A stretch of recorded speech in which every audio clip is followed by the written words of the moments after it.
Olá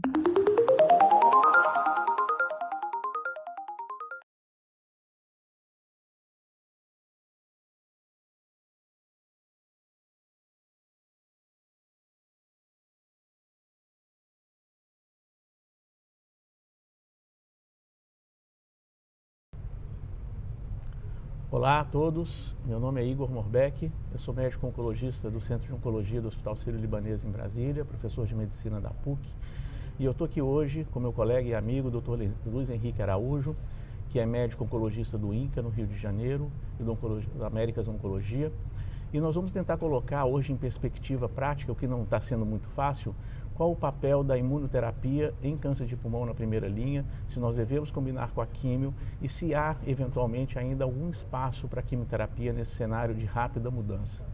Luiz, nós vimos há muito pouco tempo atrás, há menos de 2 meses, que a imunoterapia ela veio muito forte, com publicações robustas na população de câncer de pulmão sem mutação, né?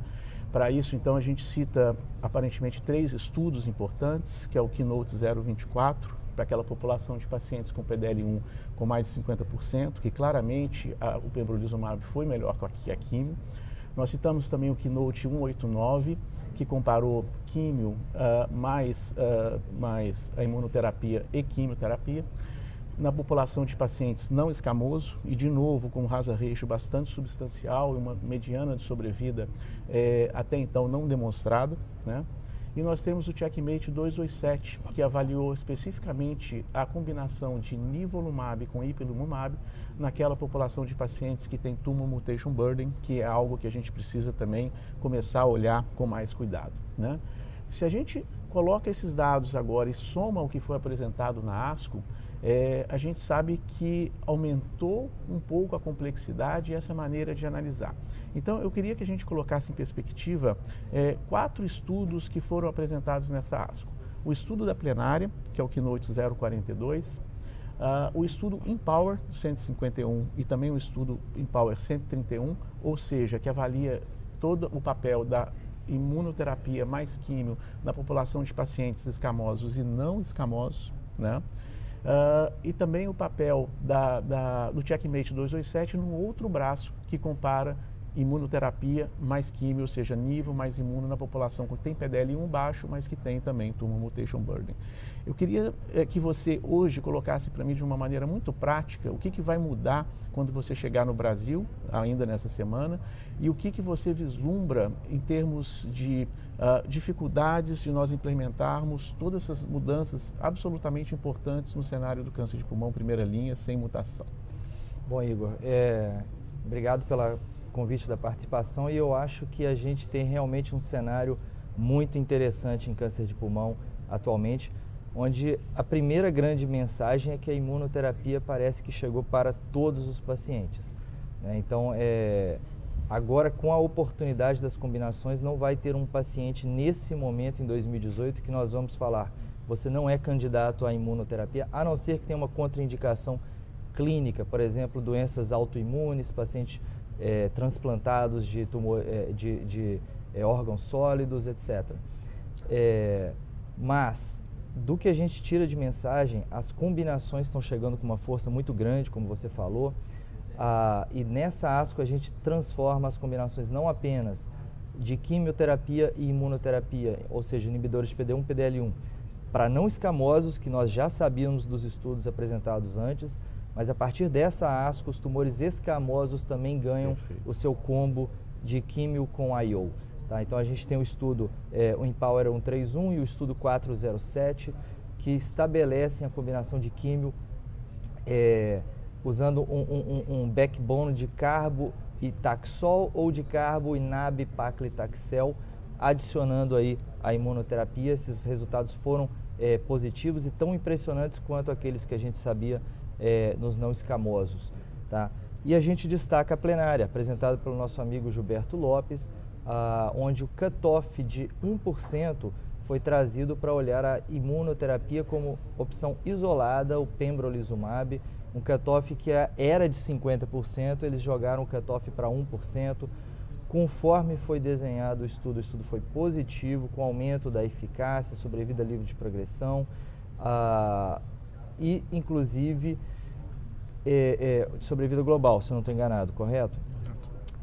O questionamento que fica agora é: esse resultado adicional no cutoff de 1 a 49% justifica a monoterapia? Tá? E a princípio a nossa percepção, que tem sido unânime, é que não. É que o resultado da químio com IO nesse subgrupo com expressão intermediária de 1 a 49 não é tão bom quando comparado braço a braço com os estudos, comparação indireta dos estudos de químio com IO. Particularmente, eu acho que nesse estudo, dois pontos chamaram muita atenção. Primeiro, que a população de pacientes que foi selecionada eram de altos expressores, né? Quase metade desses pacientes tinham 50% de expressão de PDL1. E o outro fato é a ausência do crossover, né, nos braços. Você acha que isso, de certa forma, impactou favoravelmente nesses resultados, Luiz? Com certeza, Igor. Na verdade, o carro-chefe que puxou o resultado positivo do estudo foi a subcoorte, acima de 50%. Na análise exploratória, mostra-se que ali está o grande benefício, que nos pacientes na outra metade que não superexpressavam, os resultados não foram. Aquelas curvas que a oncologista não gosta de ver, curvas se cruzando. Então, é onde os valores de estatística vão todos ficar questionáveis. Então, exatamente nesse cenário, a questão do crossover, provavelmente baixa taxa de crossover favorece um resultado favorável na sobrevida global. Claro. Então, isso tudo pode ter influenciado. Para a gente finalizar, eu pontuo hoje 4 situações que são absolutamente importantes para que a gente julgue o melhor tratamento do paciente na primeira linha em câncer de pulmão: a segurança, o custo, o benefício e o acesso. Você acha que, se a gente conseguir implementar isso de uma maneira racional, talvez seja o melhor caminho para que a gente possa viabilizar uma melhor sobrevida para esses pacientes? O que você me diz disso? Exatamente. Eu acho que a gente tem que pensar aí bem friamente enquanto clínicos. A adição da químio com IO, pessoalmente, eu acho que é uma combinação que nós vamos aderir rapidamente. Perfeito, ela tem um aumento da taxa de resposta que realmente vai segurar os nossos pacientes por um tempo maior. Eu questiono, e a gente não tem os dados para concluir, os benefícios a longo prazo dessa combinação. Porque se você olhar numericamente, o desfecho de sobrevida livre de progressão e sobrevida global nos cutoffs de 1 ano, e quando nós tivermos esse cutoff a partir de 2, 3 anos, eu questiono se realmente essa adição da quimio está sendo sinérgica ou simplesmente aditiva. Tá? E o dado que a gente tem hoje, comparações a cross-trials, é que parece estar aumentando a taxa de resposta, mas não necessariamente a taxa daquela resposta de qualidade que vai ser mantida depois de 1, 2, 3, 4 anos. Tá? Então, e esse é um dos motivos que eu não jogo fora. Aliás, eu adoro a ideia da combinação do IO-IO. Tá? A gente tem os dados mais avançados de NIVO e IP, onde a análise de Tumor Mutation Burden parece ser o grande biomarker para selecionar esses casos. E talvez o mais importante, que esse biomarker ele pode ser independente do PDL1, né? Independente de pacientes que expressam mais ou menos, o papel do TMB parece ser favorável na população de pacientes na combinação. Talvez até mais naquele PDL1 negativo. O PDL1 negativo é aquela situação mais difícil que a gente tem, e ali você consegue tirar ali uns 40% desses pacientes que teoricamente não são tão bons para a imunoterapia. 40% podem ter TMB high, dependendo da sua seleção de casos por tabagismo, etc. E eventualmente você consegue levar uma taxa de resposta lá em cima com IO-IO e, porventura, uma sobrevida bem mais longa. Então, é um dado que deve ser analisado no futuro. Né? Muito bom. Luiz, muito obrigado. Era isso. Um abraço a todos. Obrigado.